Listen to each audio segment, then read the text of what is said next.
streams of income, and a real life 100-acre wood. This week on the Extreme Personal Finance Show.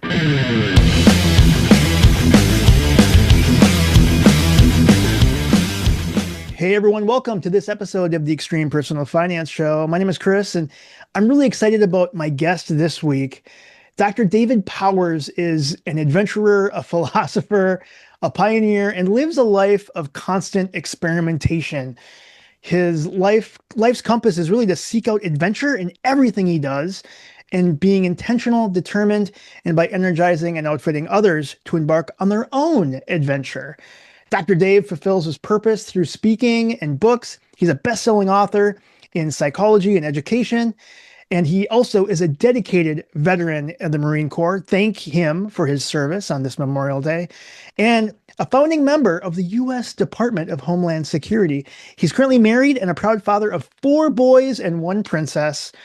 Keeps him busy, and he and his wife homeschool all their children, which is so crazy. His mission in life, like myself, is to find the magical best mug of coffee in the world. Welcome to the show, Dr. Dave. How you doing, man? Man, I've been looking forward to this. I'm doing great. That's awesome. That's awesome. So I know we talked a while back. We met at the Unconference down in Florida.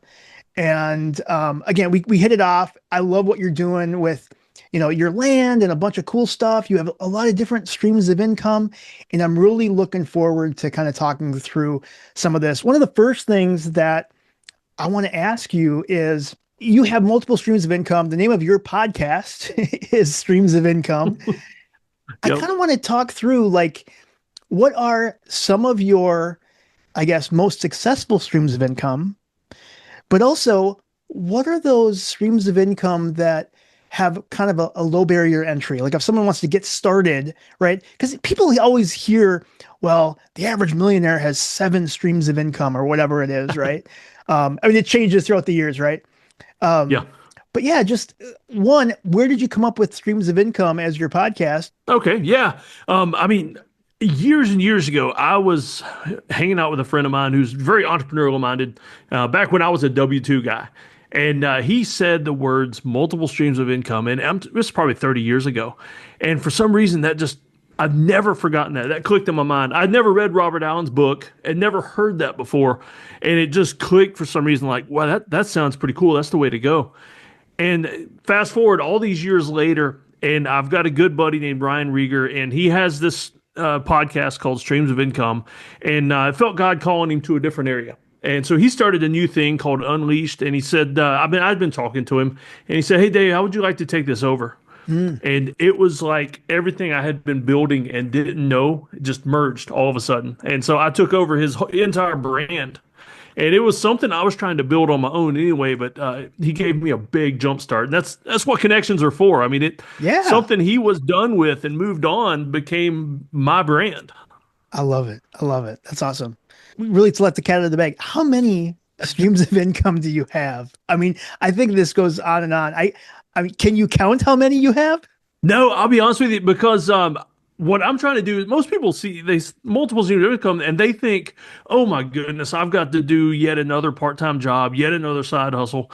My goal is to set up streams of income that give you more free time, because I want more time with my kids. That's what it's for. Yeah. And so, no, I can't count them, mainly because some of them kind of merge together. Because Okay. I guess I'll take one of them, like online publishing, content creation. That is a stream of income, but let's say I create a book on how to do multiple streams of income or something like that. Yeah. Something crazy, I'll sell it in 40 different places online. And so technically each one of those could be considered a stream of income, but I kind of just lump it into one. Sure, sure. Do you feel as though, because a lot of times people think, a lot, we hear this magical term out there, passive income. Do you feel as though that's real?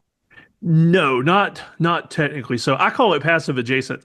Okay. I have some streams that you do a tiny little bit of work up front, and then you just turn it loose. You never have to touch it again. To me, that's what I consider passive.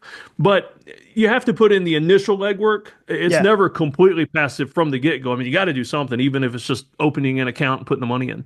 Yeah, you got to front load it somehow. It takes some Yep. work in the beginning. Yeah, yeah, Yeah, but that's my goal is I've got several passive streams of income, and my goal is to gradually grow each one to where it's making me $100 a day. And so yeah. then if I've got 10 of those, that's $1,000 a day. That's pretty good money. I mean, Sure. that's fire kind of money, you know? Exactly, exactly. Yeah, there's some. I mean, there's our like one of the streams of income that I do is I sell on Amazon, and you know, it's fun to think about. Sometimes, like I'll be out with my kids, or I'll be at dinner, or whatever. I'll be at a movie, and then I get a notification on my watch. It says, "Oh, you just made another sale," or whatever. And Yeah. so it seems like it's passive, but it took a bunch of work on the front end. Oh You yeah. know, Yeah, I but had boy, you get the dopamine hit when you hear that tone. You do, because what I love is like you wake up and I go downstairs and I check my orders and it's like, oh, you got 15, 20, 50 orders overnight. It Yeah. seems like it's passive, right? And so, Oh yeah. uh, but yeah, did take some front loading to get it to that point, right? Yeah. Oh, yeah. And that's the ones I like, though, where it requires minimal front load, or even if it's not minimal, just a one-time front load, and then it's gone from there. Right on. So if somebody's listening and they're like, you know what, I really want to accelerate my path to financial freedom, or I want to make extra money for like a down payment for a house or whatever it is, what do you think are some of the streams of income they can start that's kind of, I don't want to say the easiest, but the ones that you'll get like a quicker return? Yeah. Right now, and I got to be honest, this is risky, and so Yeah. this is like lottery money kind of thing. So yield farming, I like yield farming with cryptocurrency. Hmm. I've got a friend that taught me how to do that, and basically, as crypto goes up and down, Hmm. you're making your money off the fees. Because anytime crypto changes hands, if people don't know, there's a thing called a gas fee. And that's what drives the crypto transaction. And if you're yield farming and know how to do it, you make money whether the market's going up or down because crypto is still changing hands. And so I front loaded that one, and that's probably my single most passive and yet paying off well stream of income. And so I Okay. just front loaded it and let it run. That's awesome. Good for you, man. I was one of those where I had a minor and man, I just couldn't make it. I don't remember how long I even had it running, probably a year, but it's like Yeah. I was making like 8 cents a day after paying for power and it was Yeah. not worth it. I thought about getting into the miners, and the power is what really shot me because I'm almost off grid where I live, and Mm, like cell phone internet, that kind of thing. And so yeah, that would have killed me out here. exactly, exactly. I'd have the kids running a bicycle all day just to power my miner. Um, so one of the big things that I really wanted to talk about, and I'm excited because I want to hear more about this new Kickstarter project that you have, because this is where I'm really Yeah. excited about it, and why it's kind of personal to me is growing up in a Winnie the Pooh world. My mom used to call me Christopher Robin all the time. You are bringing to life the magic of Winnie the Pooh with a real life 100 acre, what you're calling the 100 acre farm. And Yeah. so you're Yep. gonna save this 100 acres of wildlife. Tell me more about this project and what inspired you to take on this project. Oh man, so this is I don't know if this is going to be my opus or what, but it's Yes. my legacy project. So I own a 5 acre farm. I control another five here in South Carolina, and there's some land beside me. It's about 300 acres, and somebody just bought it, and they're selling pieces of it.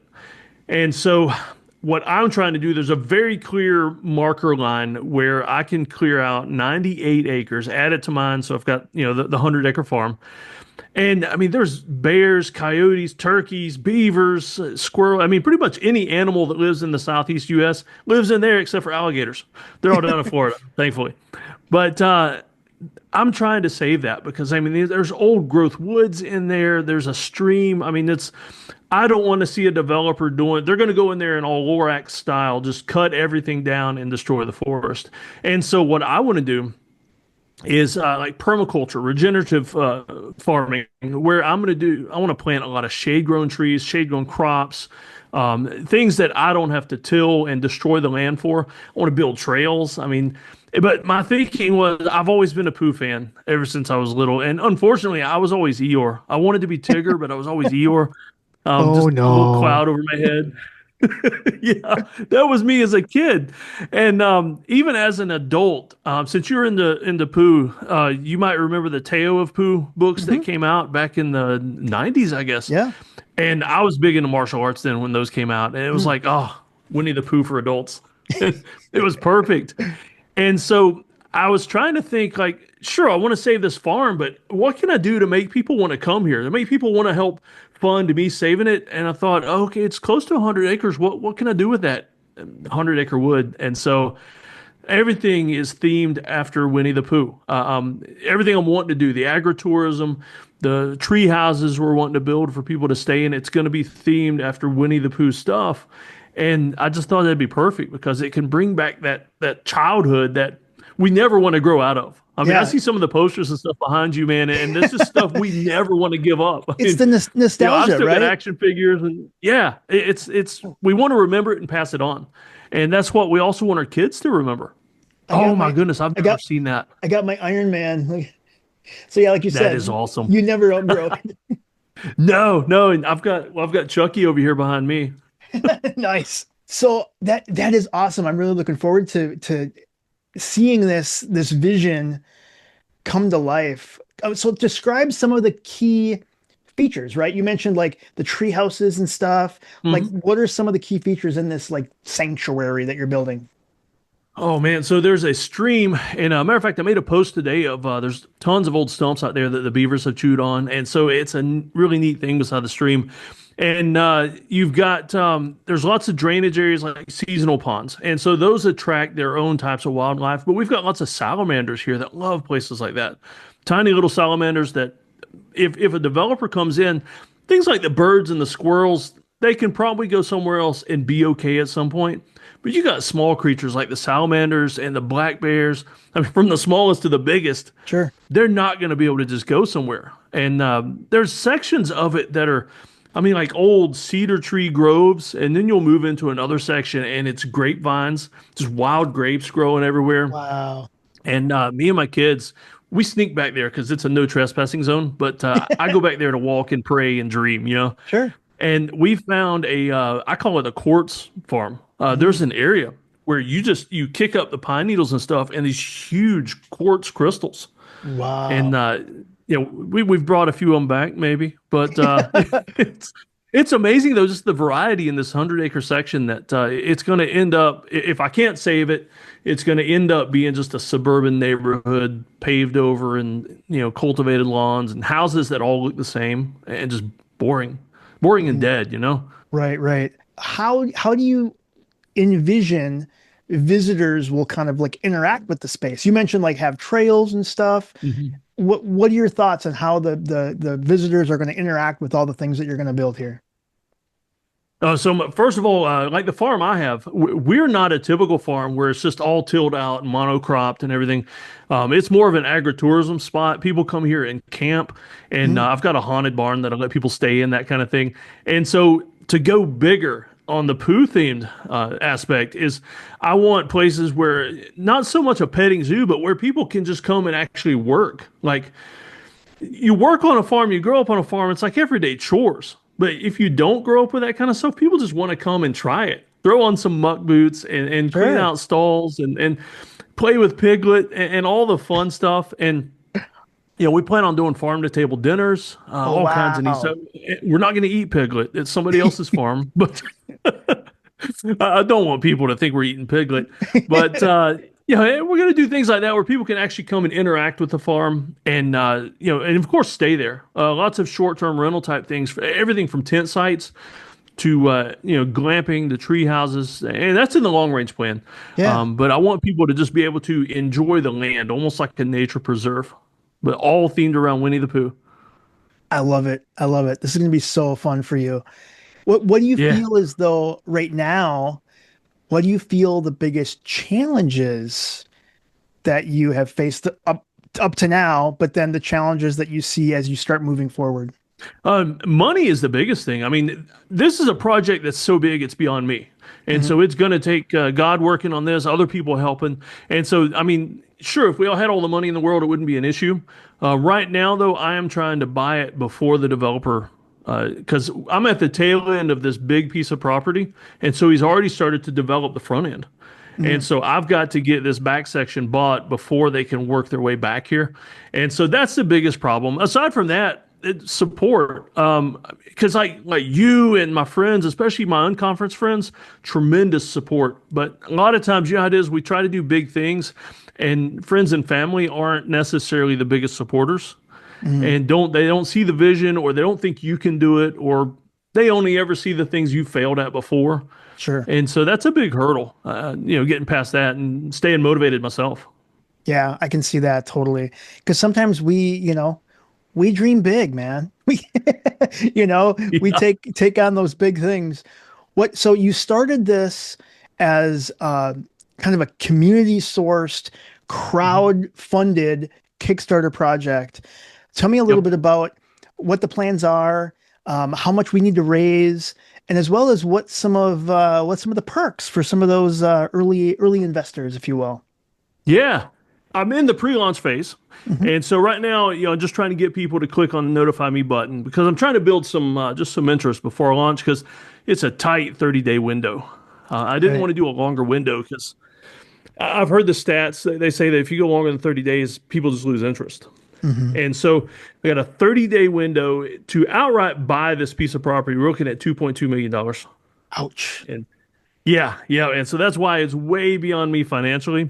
Hmm. And so that's to just buy the property. That's not even to do the trails, well, I can do that with sweat equity. But to build the barns and everything, that's going to take more. But some of the perks, um, we're going to be doing a lot of Pooh themed. I got to quit saying Pooh like that. Winnie the Pooh themed stuff. Because if people hear, if you see it with the H on the end, you're good. That's But right. I'm gonna do some Winnie the Pooh themed books, special edition books, things like that. I've got farm to table dinners, complimentary stays, and even if people choose to, like, say they use a stay that comes as a reward, Hmm. my farm is already up and functional, and so they're going to be able to stay here, and we'll go on the land and walk it and everything anyway. And so, a lot of that's just going to be fun stuff where they can come and actually play a part in developing it, not making them do all the work, but Sure. just actually like inviting people out and saying, "Hey, what do you think about this?" Or, should we take the trail over to that amazing tree over there so that we can just sit in the shade underneath it, that kind of thing. Right. And one of the things I wanted to do with Winnie the Pooh also was a lot of the Winnie the Pooh stuff is in public domain.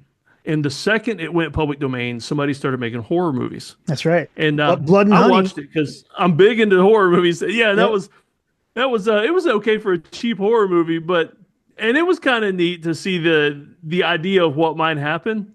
But I wanted to keep it more to the traditional Winnie the Pooh, where Christopher Robin got old and went off to college, and the animals didn't go crazy like that horror movie, Right. but they needed some help before the developer came in and started tearing everything down. And so that's just what I'm trying to do. I love it. I love it, man. I feel as though that there is so much opportunity to get the help that you need. Um, is there, I mean, I would think that you could do like press releases, get it out to news organizations, get it out to local news. Like, I mean, if you start getting the word out traditional media wise, man, I'm Yeah. thinking you could try to get the funding you need, man. Yeah, and that's what I'm hoping. I want a good mix of locals and people from out of town. I mean, I would love Hmm. to make it a destination, but I also want it to be the kind of place where, like today's Memorial Day, where people can just, oh, yeah, I got the day off. Let's go visit the 100-acre farm and just spend the Yeah. day there. Yeah, it'd be amazing. I mean, just imagine, I think you could get people from all over the world to travel to a real life 100-acre wood. Like Oh yeah, this is going to be something so cool. Like I'm envisioning like, you have these tree houses and the signs are all written with like backward letters and stuff like, you know what I mean? yep, Like I'm looking forward to, I mean, I'm going to visit once it's done, right? yeah. So that's going to be so cool. I mean, I'm the kind of guy that would travel to a place like this because I'm big on destination stuff. Like, Oh, absolutely. Sonoya, Georgia, where they filmed a lot of The Walking Dead. I've been Yeah. there a couple times with different kids to see some of the filming sites and just walk around. And I want That people to feel that way here. That's awesome. Do you feel as though if you like I could see like once you kind of establish this, like let's say we move forward and you're able to secure this land, you start the development, I could see this serving as a model for similar projects elsewhere. Oh, You know what I yeah, that mean? would be amazing. To prove Yep. that this is something that can be done, right? Oh, yeah. And I see stuff like that too as the multiple streams of income. I mean, Mm. this entire process I'm documenting, and like as far as it serving like a model, that maybe one day there's even a course where I wouldn't even have to sell it, but give it away to help people rescue similar places Oh, I and love turn it. them into places that are magical still. Dude, I love how you phrased that. You're going to rescue this place. I love it. Yeah. I'm 'Cause rescuing the woods and saving the animals. yeah, you are. Absolutely. Dude, that's awesome. That's Yeah, so and cool. part of the process too. I mean, you get old farmland like this. I was back there walking the other day, and there's a section where you can't see it until it's too late, but lots of barbed wire just strung out. Mm. Just old barbed wire from old fences, and that stuff's dangerous. I mean, for the animals, for people, and there's even an old meth lab back there that the police Wow. raided years ago. And you can tell it looks like an old kid's fort, except there's some cooking materials and things there that part of it is going back there and making the land safe again. So in other words, I guess when Christopher Robin left, some of the meth cooks came in, and I got to help fix that too. That's right. That's right. So I like the fact, like I was looking at your at the Kickstarter earlier, and you mentioned, you'll have like organic market gardens, it's the sustainable like gardening and farms, but also classrooms and stuff. Hmm. And I could see where you could have this a popular field trip destination for kids, really to learn about the land, learn about sustainable farming, learn about Yeah. just all the animals that are out there. I mean, it's all over right now here where we are in Minnesota, the whole building like um bee highways and like Yeah. butterfly gardens Yep. and like pollinator sanctuaries. I mean, you plan on having that there too, right? Oh man. And here's the thing. I am a guy that I don't want to like run the bees, but I want to have bees. Yeah. And so I'm already working on partnerships to have guys that have beehives and want to expand. And Oh, they'll just have beehives all over. And yeah, we're actually building a pollinator garden right now in my front yard. I mean, that's going to be a big aspect of it. The monarch butterflies and yep. the honeybees. Yeah, that's going to be a huge thing. And we got to have honey. I mean, for Winnie. So That's we got right. to keep him happy. That's right. I always felt kind of bad because when you describe Winnie the Pooh, he said his brain was full of fluff. And I was like, well, come on, you can't make him sound like he's, oh bother. Like Yeah. he's just, I mean, I don't know. He's not that dumb. Come on. Anyway, Yeah, yeah, no, he's just focused on a singular thing. that's right. That's right. Yeah. Absolutely. But could you imagine going into a gift shop and buying honey from the 100 acre farm? I mean, Dude, that'd be amazing. it would. Absolutely. I mean, it would be awesome. Are there that is really cool. Have you thought of other, I mean, I could see now that you mention it, partnering with other like agriculture people and like Yeah. yeah, it'd be huge. Oh yeah, and around here there's a lot of farmland because I'm mostly rural, midway between Greenville and Atlanta. And so we're out in the country, farmland everywhere, and all those different farms need places to sell their stuff, whether it's honey or just cattle that are raised on the grass and not the supplements and everything, free range chickens. I mean, Oh to have yeah. a place to sell that kind of stuff, just a nice big farmer's market. And could you imagine the celebration for A.A. Milne's birthday every year? But the big question, is it going to be possible to have a roux? Are you going to be able to have a roux? In South Carolina, it's legal to own kangaroos. Okay. Yeah, I I've already love that checked you've on that, done man. you've done the research. It's awesome. Yeah, yeah, we got to have a roo. I mean, because that people would come to see that alone, even if they didn't want to see the Winnie the Pooh stuff, like a kangaroo in South Carolina, and to play with it and everything. That's awesome. Very cool. That's awesome. Well, what else do you want to share about this sanctuary that you're planning to build? And you mentioned, I mean, definitely go get pre-registered. Let people where they you can find it on Kickstarter, but you actually have your own domain, right? Yeah, it's the 100 acre farm. You spell out 100, not the number. The 100acrefarm.com. Oh, love it. That's awesome. And where else can people find more about you and all of the things that you do? Yeah. Redteamgoals.com, redteamgoals.com. And you'll find all my streams of income not only how I help people do it, but I've got a section on there where you can see some of my streams and some of the weird things I get into. I love it. I love it. I need to ask you a little bit about what it's like to homeschool five kids. Oh man. And so home office with homeschool. And so there are certain times like right now, my office here is in the basement. That door up there's shut. And I've got a light up there that's got red or green or whatever. Ah, you're on the It's like, air.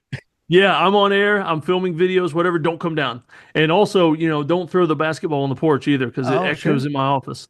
And it's crazy, but it's what I've always wanted. So there are times when everybody goes to bed before me, and I'll have to work late, but I'll turn on a zombie movie or something, and just I don't mind it because that's the way I geared my life is to where I mean it's a walkout basement, and so I look out right now and I can see the squirrel. Literally, I can see squirrels that distract me, and Yeah, there's a neighborhood donkey that walks around sometimes. But if I see my kids out there playing, I'm just as likely to run out there and play for a few minutes. So it's a welcome distraction. that's awesome. What are some of the, because I have a friend that has five children under the age of four, Oh, and that's she rough, had two sets of twins. man. Yeah, it's crazy. But her plan again is to homeschool. What do you think some of the challenges with homeschool? I mean, I can't imagine trying to work and homeschool and do some of the, I mean, I follow you on social and like some of the true life skill stuff is just so amazing that you're teaching your kids. Yeah. It's wonderful. So just share a little bit about like what are the challenges and some of the benefits for sure. Oh yeah, the challenge is most people think it's just them associating with other kids, but we their peer group is Mm, pretty much anybody. I mean, nowhere else in life do you have the same peer group like you do in public school, where it's 30 kids, same age, same everything. sure. They can go out and talk to adults the same as they do kids. The challenge sometimes is, to be honest with you, they think they're missing out sometimes because Mm. their friends will talk about something fun they did at school. But then when they actually look at it, it's like, okay, I would have to spend 6 hours at school that day for that 5 minutes of fun. And so Right. then they see because we've offered to let some of them go to public school and taking them on a tour of a private school, even or whatever. And once they see what the kids actually have to do, they're like, wow, so you mean I could go sit in that classroom all day and be bored to death most of the time, or I can stay at home and you can make learning how to play heavy metal on the guitar part of my school? It's Sure. it's an easy choice. That's awesome. That's awesome. Good for Yeah, I you, mean, like man. today, we started out the day doing a Murph. It's Memorial Day workout honoring Lieutenant Murphy, a Navy Mm. SEAL that was killed in Afghanistan. And so we started out the day with some physical exercise, tons of pull-ups, squats, everything else, and we watched some Memorial Day movies on Yeah. Netflix. And they got the rest of the day off now for the holiday. That's awesome. Good for you, man. I commend you because like I don't know if I had the like even like I had kids that went through COVID and I was trying to again work and help them go through online Yeah. school and I didn't have the patience for it. It was really hard for me. So I commend you and how you and your wife can do that because it's hard. It's a full-time job all on its own. Yeah, but Absolutely. I mean, I even find ways to monetize that. I'll write books about how we do curriculum, things like that. And so, that's how I make the multiple streams of income just part of everyday life. Dude, I love the fact that you integrate your multiple streams of income into everyday life because it's not like, man, it's such a smart way to do it. Oh, yeah. Oh, get this. My daughter, she's 11. And Mhm. so language arts, we don't do worksheets and stuff or work through a textbook. Most of the language arts they do is hands-on, like here, write a book review. And so she has actually published two books and they're listed on Amazon. I love And it. so, as part of her language arts, she also gets a royalty check every month because I'll check the stats. It's under my account, and I'll give her cash at the end of the month for her books that sold. And it was a school activity. Yep. So it's true passive income for her. That's great. I mean, well, not only do you learn like language arts, but you also start to learn a little bit about business and online sales and all of Yeah. the things. That's so cool. Because let's be honest, people need to know that stuff moving forward. Like, I mean, that's the Yeah. future, right? I mean, wow, that's so great. Yep. What are the ages of, And of all your kids? okay, so they're 8, 11, 14, 18, and 21. Yeah, two of them are out of the house now. So we went down to three in the house right now. Yeah, Okay. and one of them's actually in Nicaragua this week on a mission trip for church. Oh, And so wow. he's getting some real life experience now. Yeah, totally, for sure. Well, I want to thank you for coming on the Extreme Personal Finance Show. I want to thank you for sharing, again, information about different streams of income. People can go to your site, check stuff out, and remind people again where they can go to learn more about you Redteamgoals.com. and to learn more about the real life 100-acre wood called the 100-acre Yep. farm. They can go to the100acrefarm.com. Yep. That'll put them in touch with the Kickstarter and then get some more info and get excited about it. Awesome. I really do encourage everyone to sign up to get notified. When do you think that it's actually going to go live? Do you know? I'm probably going to go about another month because I'm actually filming a movie here on my farm in a couple weeks. Or somebody else is filming it, but I'm going to be in it and they're using part of my farm. So it's, Wow. yeah, so I got to get that out of the way first because I'm having to memorize all these lines. Oh, wow. That's cool. Dude, that's something I could never do, man. Like, I don't know how people memorize stuff like that. That's so crazy. Yeah, it's going to be fun though. It's called The Woods and it's going to be on Amazon Prime probably, I don't know, post production and all that probably in about a year. I love it. Um, That's so great. Well, Dr. Dave, I really appreciate you coming on the show. I want to thank everyone else for listening. Thank you so much. Go like, subscribe, and follow wherever you get your podcasts and on YouTube. And we will see you next time on the Extreme Personal Finance Show. See ya.